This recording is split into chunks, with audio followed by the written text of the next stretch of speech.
Hello, this is SARITA Maybin. Are you looking for a speaker who can provide real-life solutions and inspire positive action? If so, you've reached the right speaker. I look forward to the opportunity to help your staff stay positive, confront tough communication situations, and work together better. When I was working in the university, I remember there was a particular woman on my staff, and I used to have a nickname for her in my head. She was the Exorcist Woman. I did not call her this to her face, but in my head, she was the Exorcist Woman, and let me tell you why. You ever notice when you're in a staff meeting and someone is not going along with what's being discussed? They roll their eyes. They just do that negative, the eyes roll back in their head. Well, this particular woman, she didn't just roll her eyes. When she didn't agree with what was going on in the staff meeting, she would do just like this. Her whole head was spinning. Venom might as well have been spewing. She was the Exorcist Woman. You know, Linda Blair, you know, the whole thing. And I have to say, my evil twin was thinking, okay, I'll tell you how my evil twin wanted to use phrase number 6. My evil twin wanted to say, I noticed you're spinning your head, and I'm wondering, what's your problem? Okay, that's not the good way to use phrase number 6. But what I would say instead was, I noticed that you reacted, and I'm wondering. Well, SARITA Maybin, motivational speaker from Oceanside here, joins us this morning on Fox in the Morning. How you doing? I'm good, Mark, thanks. I love the title of the book. If you can't say something nice, what do you say? I know. That's the problem. That is the problem. And you know, in all the years I've been speaking at companies and conferences, people always ask me that. And if you can't say something nice, what do you say? Because the old advice, really, don't say anything at all. I mean, that doesn't get anything done, does it? It doesn't. And at some point, we have to say something. We have to challenge the boss, share some concerns with the coworker. So we have to. The question is, am I taking it personally? Second piece, the situation really permanent. Does it matter in the big picture? Personal, permanent picture. You know what the number one question is that people ask me when I do presentations at companies and conferences? They say, well, I'm pretty positive, Sarita, but you know that I'm going to go home from this nice event, I'm going to go home from this nice conference, I'm going to feel like I got some new tools, I met some nice people, and I'm going to walk in the house, or I'm going to walk into the office, and they're going to be there. Wah, wah, wah. That person with the voice is going to be there. And they say, well, what do I do about that? How do I stay positive when they're waiting for me? Wah, wah. I said, guess what? Personal, permanent picture. They're having a bad day, and I'm not. It's not about me. This too shall pass. And my big picture, and I don't want to ruin my bad day. Start with a couple of these, just to kind of play around with this a little bit with the notion here. Somebody asks you your opinion, for example, and you're thinking, wow, I really don't have anything nice to say about this topic. They ask about job performance or something. And you're thinking, ooh, what do I do? What do I say? You know, you can do a couple things. The first thing is my favorite, which is just to throw it back to them. You know, they say, well, what do you think of this new boss? And I'm going to say, you know what? I haven't given much thought. What do you think? Teenagers are walking, talking case studies for what we do non-verbally. And if you have a teenager, you probably know the word whatever. He embellishes. He puts the hand up. Whatever.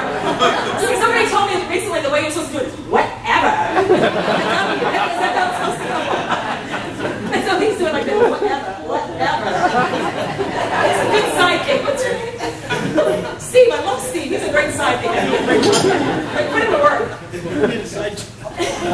A sideshow? What did he say? He likes doing that. Okay. But you know, isn't that true? I mean, it's like they do all the non-verbals and the whatevers and whatevers. But you know, what's interesting to me is it's a perfect case study, isn't it? For how important it is how we say something, not just what we say. Now, I did ask how many of you had teenagers, and some of you eyes glazed over because you don't have teenagers. So let me just continue and say how many of you at least have seen some teenagers. Now, okay. But now you're perfect. Oh yeah, I've seen some. How about this question? How many of you work with people who act like teenagers? That should cover everybody in the room. So you can just throw it right back, or you can choose to do the half full instead of the half empty approach, which is you don't have to give it to him. He does get results.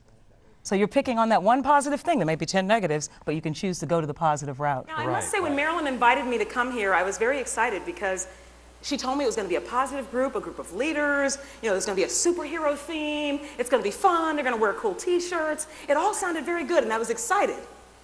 Because sometimes companies will bring me in with a big group like this, and the group will be filled with a different kind of people. Those people who have no superpowers. Those people who've been told, you all are getting a little ugly lately. You need to go to the mandatory negativity workshop and get fixed. So sometimes I walk into a room and they're sitting like this. You can see them looking at me. I dare you to try to fix me. You know, they just give me that look, that little look, and I just know. But you know, by the end of the day, we're good buddies. They've got a few superpowers and off they go.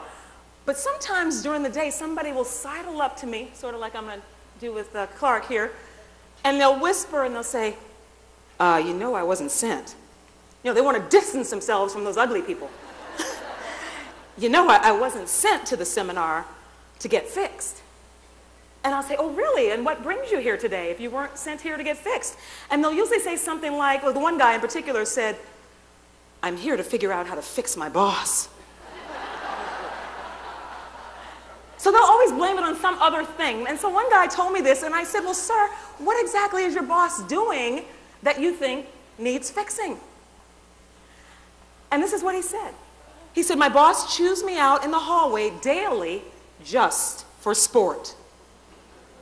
And I said, well, how in the world do you go to a workplace like this when you get chewed at, criticized, yelled at all day? I mean, how do you deal with that?